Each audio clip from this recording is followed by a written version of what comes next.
los amigos de Lord Molecula Oficial, de esta alianza que tenemos con Televisión Olmeca, Notisur, la plataforma Énfasis, y bueno, pues también con RBC Internacional. Y bueno, pues estamos hoy aquí en una parte de la Ciudad de México, en las oficinas del maestro Carlos Ulloa. Yo quisiera que él nos diera una pequeña semblanza de su trayectoria profesional y después pues iniciaríamos la sesión de preguntas y respuestas. Maestro Carlos Ulloa, es Carlos Alberto, entiendo yo, ¿verdad? Carlos Alberto Ulloa, ¿pudiera darnos alguna pequeña semblanza de su trayectoria, de su ampla trayectoria? Claro que sí, muchas gracias, y pues el agradecido soy yo que estén aquí en la Secretaría de Desarrollo Urbano y Vivienda de la Ciudad de México.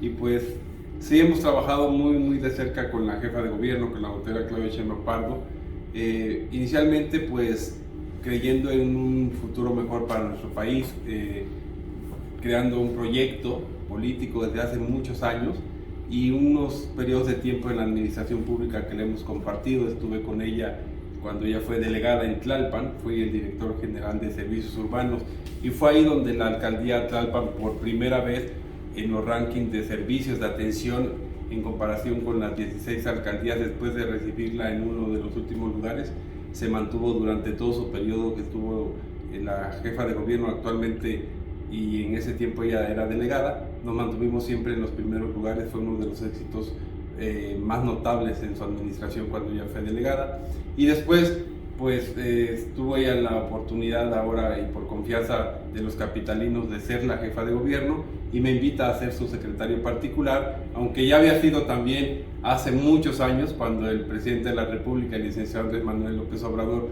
fue jefe de gobierno.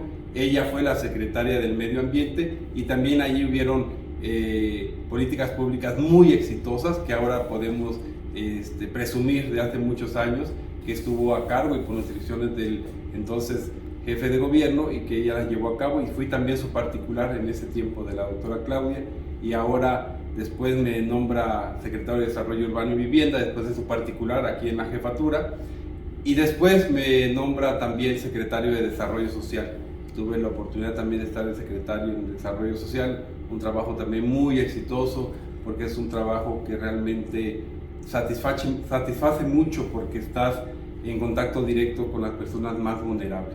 Yo creo que todos estos programas sociales, de los que también es un éxito del presidente a nivel nacional, son los que más llena como servidor público, y posteriormente me nombra otra vez secretario de Desarrollo Urbano y Vivienda, y pues aquí estamos. Pues felicidades, que bueno que usted trabaje con la doctora. Yo recuerdo, bueno, pues fue mi jefa delegacional, porque yo estaba radicando ahí en la alcaldía o delegación de Tlalpan, y se nos desbordó el río. Yo vivía ahí en la Ignacio Chávez, en la unidad habitacional Ignacio Chávez, y nos fue a visitar y nos fue a llevar alimentos, porque sí, la verdad, no habíamos desayunado, y bueno, estaba caótico el asunto, y me consta que es una persona con un gran sentido humano.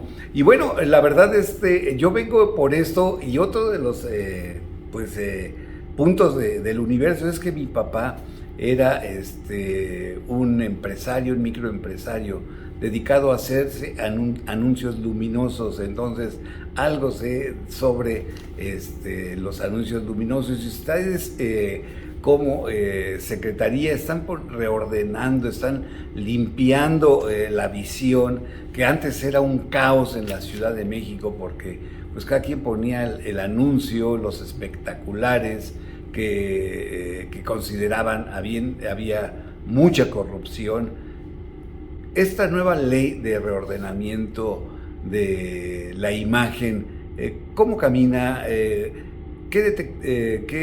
¿Cuántos anuncios espectaculares tienen detectados? También se ha convertido pues en una mafia los espectaculares, porque pues cuestan una millonada quitarlos o bajarlos, ¿no? Platíquenos, Claro que maestro. Sí, muy buena pregunta. Es uno de los trabajos también muy exitosos. La jefa de gobierno, la doctora Claudia Sheinbaum Pardo, cuando ella fue electa para la jefatura de gobierno, pues escuchaba a vecinos y demás, y la preocupación de los capitalinos era el exceso desordenado que había sobre la contaminación visual, sobre esos espectaculares que existen en la Ciudad de México. Ya hay muchos menos, pero entonces se presenta una iniciativa al Congreso y esta iniciativa se aprueba el año pasado, en el 2020, el 6 de junio del 2022, y lo fundamental de esta ley es que prohíbe los anuncios espectaculares de azotea. ¿Y qué es lo que garantiza? Que no haya inseguridad al transeúnte, al particular, al inmueble, a los vehículos. Recordemos que estamos en una ciudad donde en una época del año hay mucho viento, tenemos lluvias, y eso genera también inseguridad al inmueble donde están colocados. Pero lo más importante es que los capitalinos recuperen el paisaje urbano de nuestra ciudad, que podamos ver nuestros bosques, nuestros valles, nuestro cielo, y tener una ciudad más limpia. Si bien ya había una ley que lo prohibía, no hubo autoridades que realmente lo ejecutaran. Entonces en esta ley se plasma y se especifica muy bien qué tipo de modalidad se tiene que retirar. Ya no existe en la ley. Esa publicidad está prohibida. Y tenemos un estudio de 1200 de estos tipos, de esta modalidad de espectaculares que se están retirando. Llevamos 475 al día de hoy retirados, y el plazo es hasta junio, del 6 de junio del 23, tienen que estar retirados los 1200 que hay en la Ciudad de México de esta modalidad, que es ilegal. Sin embargo, estamos platicando con las empresas para que sean retiradas antes del 6 de junio del 23, y las que no sean retiradas, pues habrá las sanciones y se aplicará la ley. Esperemos que no llegue el caso, estamos platicando con todas las empresas, pero un dato muy importante es que el retiro de estos espectaculares es un costo desde 150,000 pesos hasta más, y era anteriormente en las administraciones pasadas cuando las quitaban, y si quitaban era a cargo del erario, de los impuestos del capitalino. Ahora no, se trabajó con las empresas y dice, tú lo pusiste, tú lo quitas. Eso no le tiene por qué costar al erario, al impuesto de los capitalinos. A los ciudadanos. A los ciudadanos, porque no solamente es desde 150,000 hasta mucho más. Llegaban incluso hasta 250,000 la operación del retiro de uno. ¿Por qué? Porque tienes que pagar seguro, contratar grúas, contratar personal, cerrar vialidades en la noche. Es una operación que se tiene que hacer sin afectar la operación y la vialidad en donde se encuentren. Entonces yo creo que en eso estamos trabajando, y también hay otra modalidad que son estos tipos envolventes, muros ciegos que hay que tapan edificios. Como la de Sandra Cuevas en la delegación Cuauhtémoc, ¿así o otro? Esos tipos de envolventes son mallas que tapan los edificios, las fachadas, las laterales. Es ilegal. Esa publicidad no existe en ninguna ley, y porque no existe la tenemos que retirar. También se está trabajando con ellas, se les está notificando, pero también se está trabajando con las marcas que se anuncian, informándolos que no contraten empresas ilegales en la Ciudad de México, que en la Ciudad de México existe una ley. Se está trabajando también notificándole a los inmuebles donde se coloca, a los edificios, a las oficinas donde se instala y a las empresas. Pero también está prohibido, a la pregunta y a lo que comentabas, no se puede hacer este tipo de anuncios en unidades habitacionales, en zonas de valor patrimonial, Centro Histórico, Tlatelolco, Centro Histórico de Tlalpan, el centro de Avenida La Paz, tenemos otras alcaldías céntricas, Xochimilco, por ejemplo. Todo lo que sea zona patrimonial de la Ciudad de México no se puede exhibir este tipo de publicidad, y también en unidades habitacionales. Ahora, estamos muy cercanos a los procesos electorales, a las campañas políticas. Pues esto para los empresarios de esta industria pues es dinero. Estarán proactivos en querer quitar eso, porque pues seguramente que les va a impactar, y han de preferir pagar una multa a quitar su espectacular y poder promocionar, publicitar algún personaje político que busque alguna alcaldía, que busque la jefatura de la Ciudad de México. ¿Tienen contemplado esa negativa de estos empresarios? En lo que estamos trabajando nosotros es decirle a la ciudadanía que esta ley, y a las empresas y a las marcas, que no prohíbe la publicidad, la regula, y lo que está prohibido es anunciarse en espectaculares de azotea. Hay otras modalidades, por ejemplo están los autosoportados, estos que están sobre tubos de acero o sobre los que están sobre muros, sobre mupis. Eso sí está permitido. Lo que tiene que garantizar cada marca que se anuncia es contratar a empresas que están registradas en la Secretaría de Desarrollo Urbano y Vivienda, que tienen los permisos, y los que no, pues nosotros estaremos muy pendientes de que no se esté ya anunciando en espectaculares de azotea, y que tengan conocimiento las personas que quieran contratar un espacio de publicidad, qué es lo que está permitido en la Ciudad de México y qué es lo que no está permitido, porque nosotros vamos a estar pendientes de que nadie se anuncie en algo que sea ilegal. Perfecto, pues ahora vamos a abordar, amigos, otro tema muy importante, que es el uso de suelo. El uso de suelo, pues para restaurantes, para hospitales, para salones de diversión, para cines, para autocinemas, para salones de fiesta, para escuelas privadas. El uso de suelo es importantísimo. Y esta secretaría, yo recuerdo que en sexenios anteriores, en los sexenios de los liberales, neoliberales, eran los ciudadanos presos de extorsión. ¿Cómo se encuentra esta secretaría? El presidente ha sacado el pañuelo blanco. Entiendo que es difícil cambiar la mentalidad de ciertos servidores públicos, pero ¿cómo se trabaja para evitar la corrupción? ¿Y cómo está el tema del uso de suelo tanto para restauranteros que pues ahora que pasamos la pandemia, pues están saliendo de sus locales y están utilizando la vía pública como una extensión de su negocio? Platíquenos, maestro. Claro que sí. En todo esto cabe algo muy importante: el liderazgo de nuestra jefa de gobierno, nuestro compromiso y nuestros principios de cero corrupción y ser congruente con lo que pensamos y con lo que hacemos como servidores públicos. Y lo que tenemos que garantizar es que toda esta gama de comercios que existen en la Ciudad de México entren en el marco de la legalidad. Y a veces no lo estaban por procesos burocráticos muy difíciles de cumplir. Entonces lo que hemos hecho son simplificaciones administrativas muy importantes en la Secretaría de Desarrollo Urbano y Vivienda. Hemos hecho desde después de la pandemia para reactivar la economía, y esto es lo que tú dices, que en ningún otro país sí se quiso tomar como ejemplo, pero en la Ciudad de México es donde más éxito tuvo este programa de Ciudad Segura al Aire Libre. Es darle la oportunidad al ramo restaurantero para que pudieran ocupar parte de su frente, para poder tener sana distancia y tener más comensales, y se ha quedado. Digo, en el momento se podrá regular, pero yo creo que es una parte muy importante, porque aparte esto garantiza también que estamos en una ciudad con el índice de seguridad que ha disminuido considerablemente, y eso nos da incluso un panorama de seguridad, de estar conviviendo con tu familia, con amigos, comiendo, tomando un café, estar en un lugar abierto. Esa es la imagen ahora de nuestra Ciudad de México, y lo que planteamos nosotros es decir, ¿cómo regular esta parte?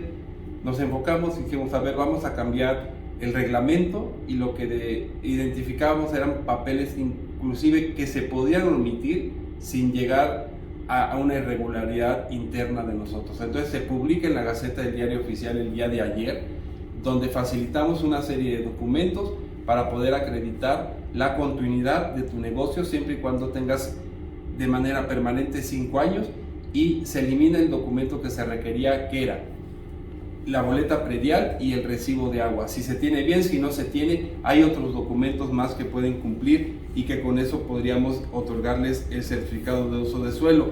Son incluso licencias de operación, el contrato de arrendamiento, identificaciones o fotos del inmueble de su operación misma, y eso es lo que lo acredita a ellos para poder otorgarles el uso de suelo. Y esperemos que muy pronto ya estén aquí. Con mucho gusto los vamos a atender aquí en San Lorenzo 712, en la Colonia del Valle.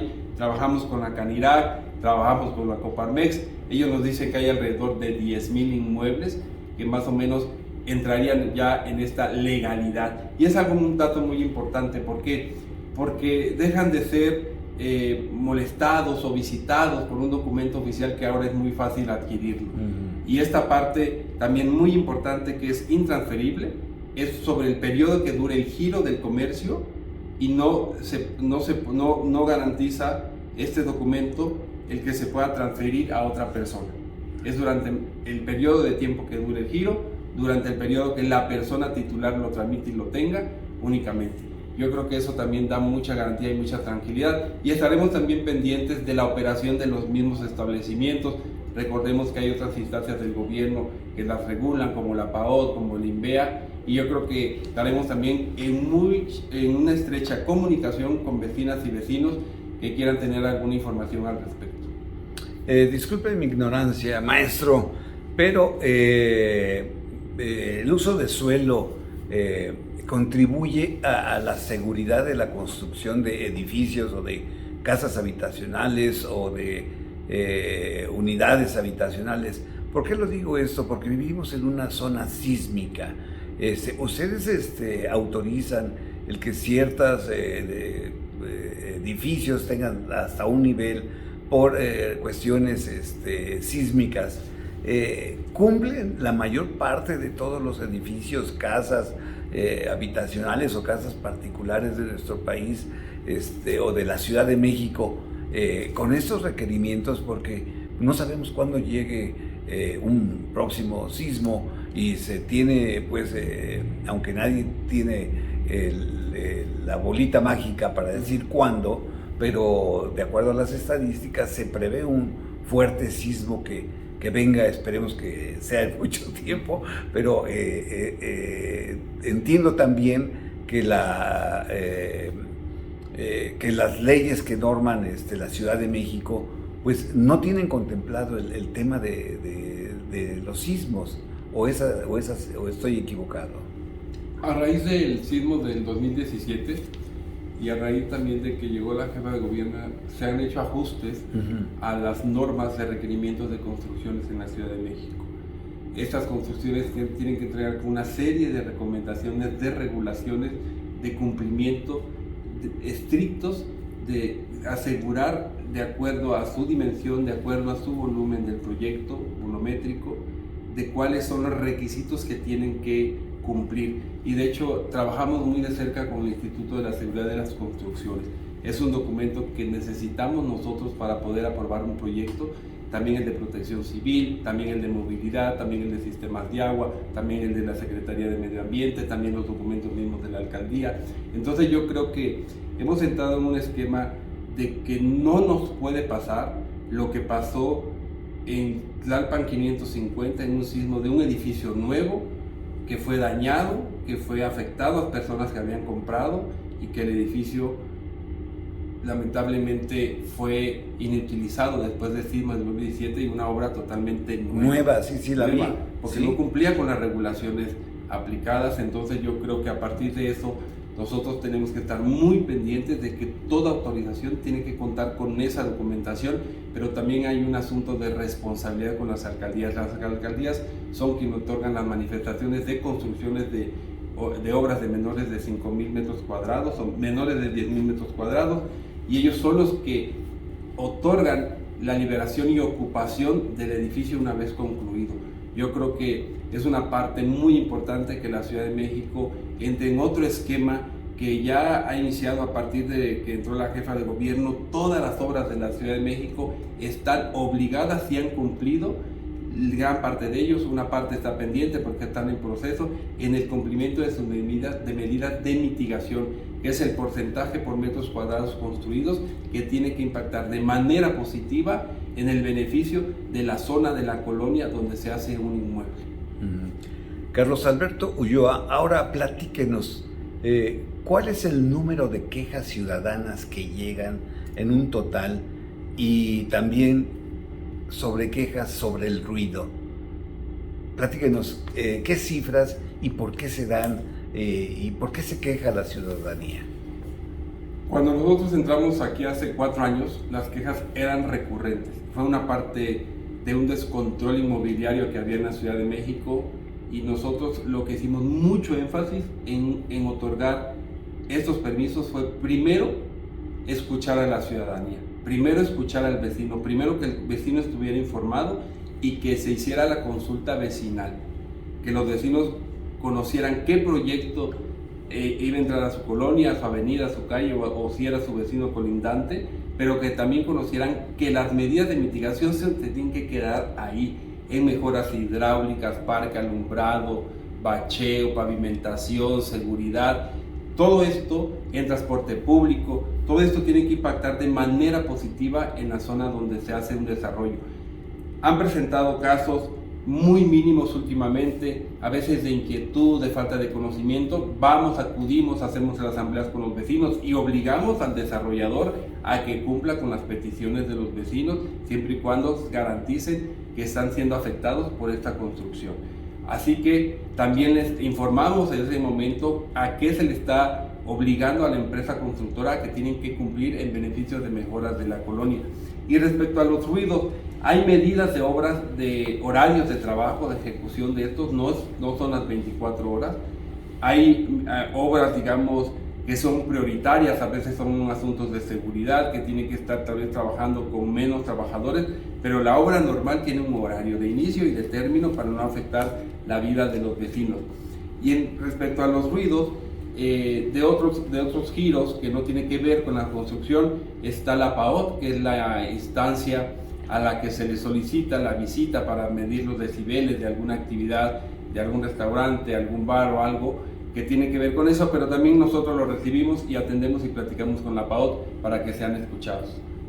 Muy bien, bueno, la siguiente pregunta es, definitivamente que la vivienda tiene un rol fundamental para la economía nacional y para la economía de esta ciudad, pero hay, creo yo, 3 puntos coyunturales que se debe de tomar muy en cuenta en esta ciudad que era muy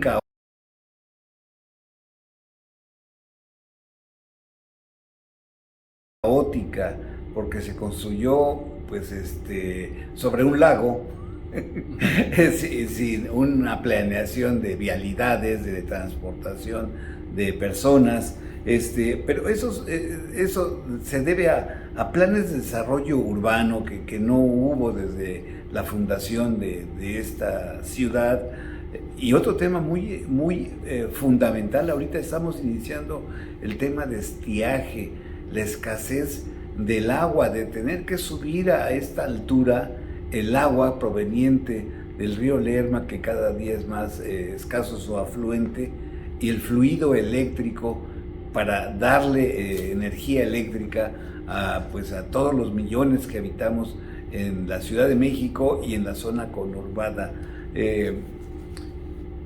¿Cuál es su visión? ¿Qué hemos avanzado? ¿Qué hemos hecho como ciudad? Como una megaciudad, tenemos más orden. Lo que nosotros tenemos que hacer, y más en la Secretaría de Desarrollo Urbano y Vivienda, es no dejar que se encarezca la vivienda.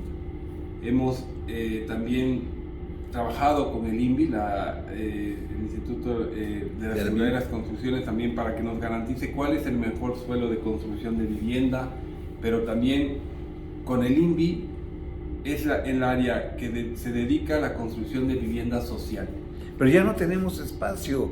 Tláhuac ya se saturó, el centro de la ciudad pues ya no hay para dónde construir. ¿Qué hacer la ciudad o construir para arriba?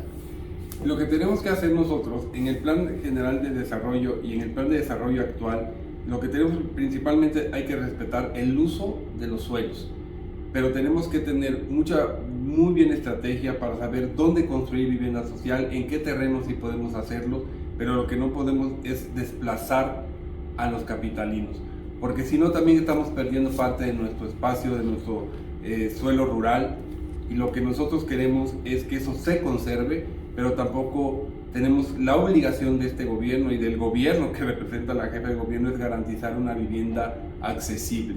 Hemos hecho un programa muy importante llevamos 6 proyectos, de ellos están abiertos en ciertos corredores donde sí podemos hacer este tipo de vivienda, es decirle al desarrollador, eso es aparte de las viviendas que da el Instituto de Vivienda, que es el INVI, sino hablar con los particulares y decirles, y lo han hecho, hay 6 proyectos ya en marcha, 2 están arrancando, que el 20% de su construcción de viviendas, de unidades, de departamentos, el 20% sería un valor no máximo de 1.4 millones de pesos, para que pueda ser accesibles a cualquier persona que lo pueda adquirir, y es directamente con el desarrollador. Pero aparte, esto a nosotros que tiene que garantizar es que no se encarezca la vivienda en la Ciudad de México. Tenemos que tener corredores donde la gente pueda tener acceso a una vivienda social. Y eso, la Ciudad de México, como bien lo dices, gran parte, muchas de las alcaldías se surten del agua del Cutzamala. El Cutzamala, en su almacenamiento histórico después de 20 años, como lo han informado, ha alcanzado hasta ahora menos del 50% de su almacenamiento de agua, y eso nos preocupa. Por eso la jefa de gobierno el día de ayer lanza esta campaña del agua, donde esta presa del Valle del Estado de México, el Cutzamala, se surte en varias delegaciones. Por empezar, diría que es Coajimalpa, Álvaro Obregón, Magdalena Contreras, y a quien más afecta es Atlalpan. Es el último hilo donde llega, digamos, toda la parte hidráulica del sistema desde el Cutzamala, y entonces la jefa de gobierno ha implementado en este periodo de estiaje el entregar pipas de agua gratuita al gran número de colonias en la Ciudad de México. Donde más se agudiza la falta de agua, están saliendo pipas gratuitas por parte del gobierno de la Ciudad de México. Te podría decir, por ejemplo, en Tlalpan se están entregando 500 pipas diarias gratuitas durante 3 meses, que es marzo, abril y mayo, que es la época de estiaje. Y pues sí, tenemos que tener una cultura cada vez más con el cuidado del agua. Es un asunto y es un compromiso de todos los que vivimos en esta ciudad.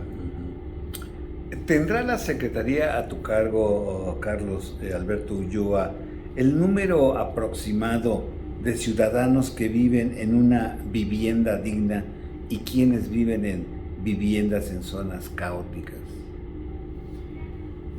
No tengo el dato exacto de cuánta gente vive en número de viviendas. En la Ciudad de México el programa de familia se ha reducido, sin embargo tenemos personas que son grupos de familia.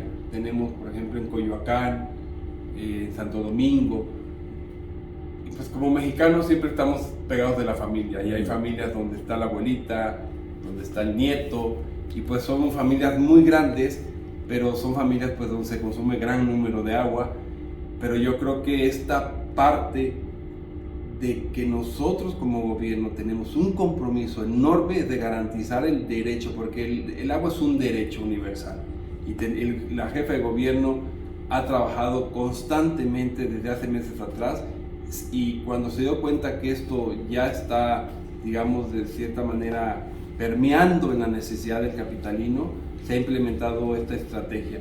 Lo que nosotros queremos hacer es que las personas estén viviendo en mejores condiciones. Es nuestro compromiso, y que la vivienda no se encarezca en la Ciudad de México. Perfecto. Pues estamos entrando ya en la parte última, amigos, de esta entrevista. Mil gracias al maestro Carlos Alberto Ulloa. Yo le pregunto directamente.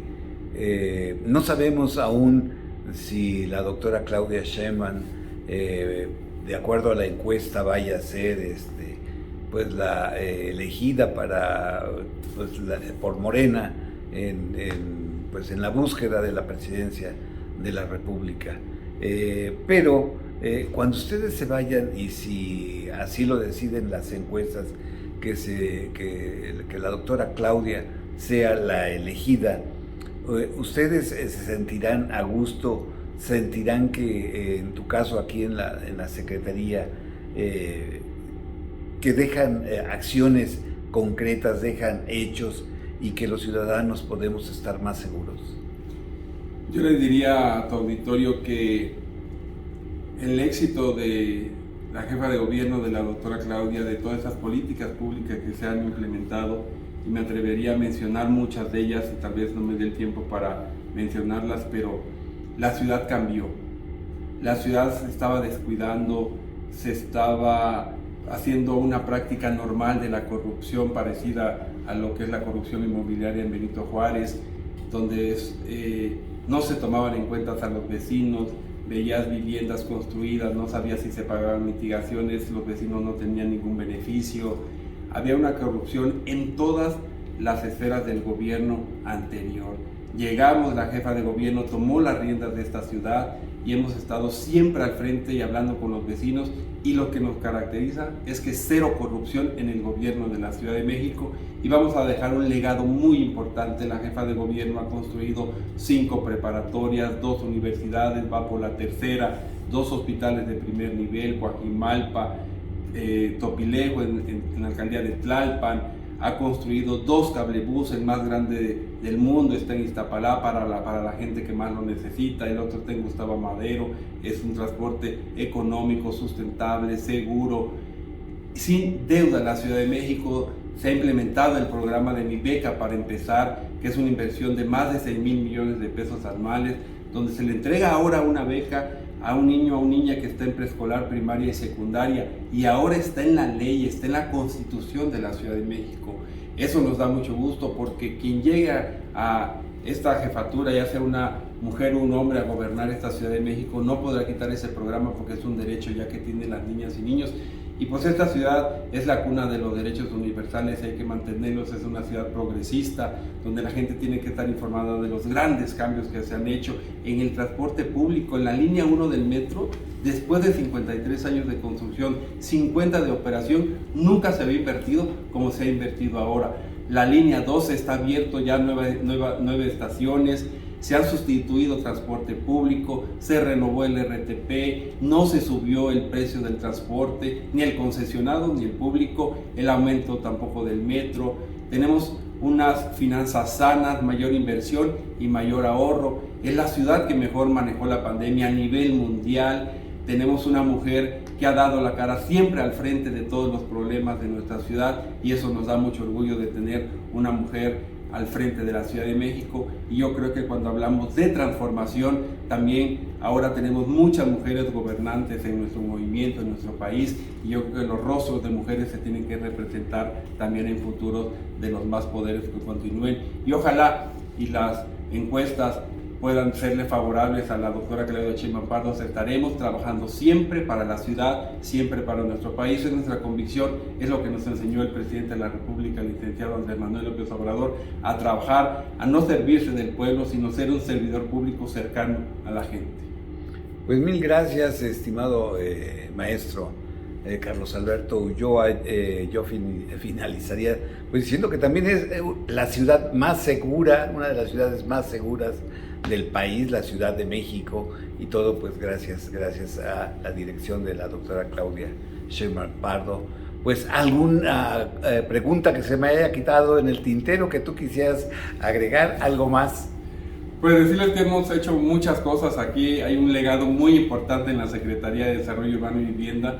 Hay mencionarte, por ejemplo, las plataformas ahora de Mi Escuela Segura, donde tu papá o mamá puedes verificar en una plataforma que esa escuela cuenta con el programa de protección civil, con el estudio estructural, con la licencia de manejo de la escuela, el uso de suelo, para que tú en tu trabajo, donde estés, sabes que tu hijo está en una escuela segura, sabes que cuenta con los requisitos indispensables para operar como tal, y lo puedes consultar en esa página. Son alrededor de 3,000 planteles de escuela privada en la Ciudad de México. Tenemos ya un número muy importante que cuentan ya con la documentación, y los demás están en proceso. Ese es un programa también muy importante.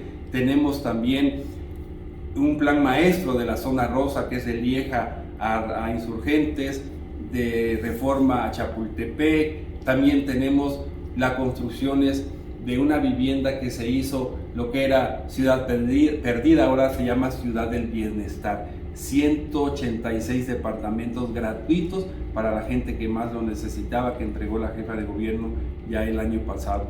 También se han hecho muchas modificaciones estructurales en esta secretaría. Por lo más importante, decirle a la ciudadanía que los derechos y los impuestos de los desarrolladores ahora sí se pagan y caen a la tesorería, y por eso tenemos los programas tan exitosos en la Ciudad de México. Claro que sí. Pues maestro, mil gracias por esta entrevista. Esperemos que no sea la última y que ustedes pues el destino los tenga en mejores lugares, porque hacen un excelente trabajo el equipo de la doctora, y veo contigo pues una secretaría que trabaja, que está eliminando la corrupción y pues gracias a nombre de muchos capitalinos. Gracias por esa entrevista. Y amigos, pues así terminamos con esta entrevista en las oficinas del maestro Carlos Alberto Ulloa. Gracias y hasta la próxima. Hasta luego, muchas gracias.